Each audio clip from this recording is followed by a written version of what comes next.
I need you to listen carefully, because what I'm about to tell you didn't just scare me. Last week, I learned something that I can never unlearn.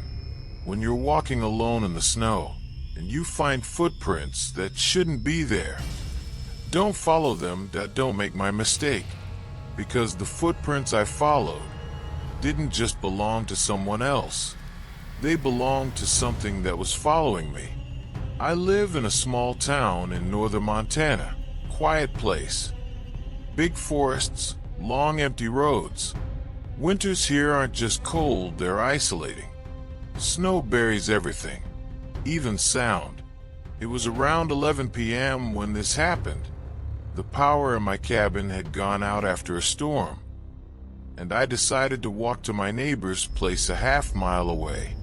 The snow was deep, untouched, and completely silent, except for one thing.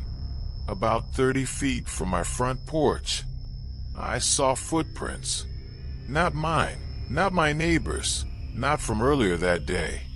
These were fresh, perfectly shaped, deep, leading away from my cabin directly into the trees. But here's the part that froze me. There were no footprints coming toward my cabin. None, only footprints walking away. As if whoever, or whatever, made them had started at my doorstep. I should have ignored them. But curiosity, fear, stupidity, whatever you want to call it, it pulled me forward. So I followed them. The deeper I went, the colder it got. And the trees, they felt wrong, like they were holding their breath. The footprints were strange too.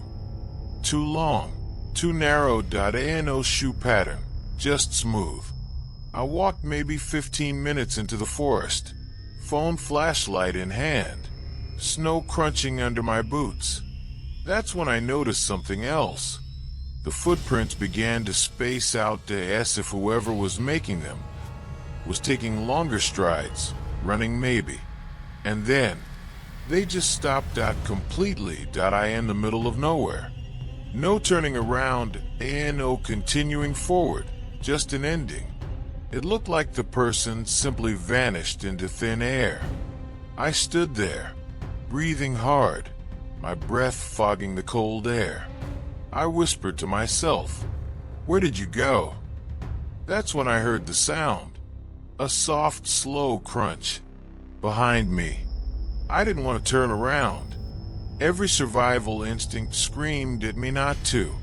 But the crunching got louder, closer, deliberate. And then, it stopped. Right behind me. My flashlight flickered. But there was nothing. Nothing at all. Just snow, empty forest, darkness. I let out a shaky breath, relief flooding me, until my eyes drifted downward.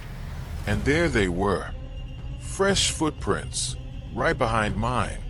Perfectly aligned behind me.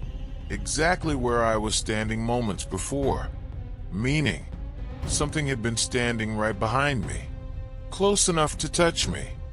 Close enough to breathe on my neck. And I never heard it approach. My stomach dropped as I realized something even worse. The footprints were not shaped like feet. Not human, not animal. They were long, sharp, split at the end, as if made by something walking on narrow bone. My entire body went cold that I ran. I didn't care where I stepped or how loud I was. I sprinted through the snow, branches slapping my face, lungs burning. I didn't look back.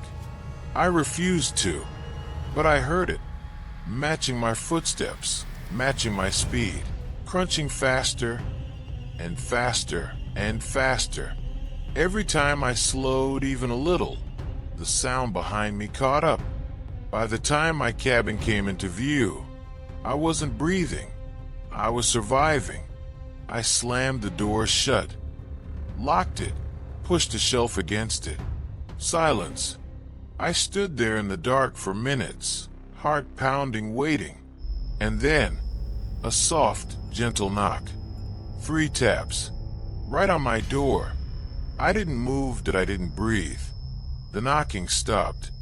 But the next morning, when I finally opened the door, there were footprints leading away from my porch.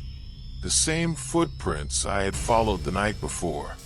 Only this time, I don't know what I followed that I don't know what followed me. But winter is coming again. And last night, I heard something outside in the snow. Crunching. Slow, deliberate searching. If you ever see footprints in fresh snow, don't follow them, because you don't know what's following you.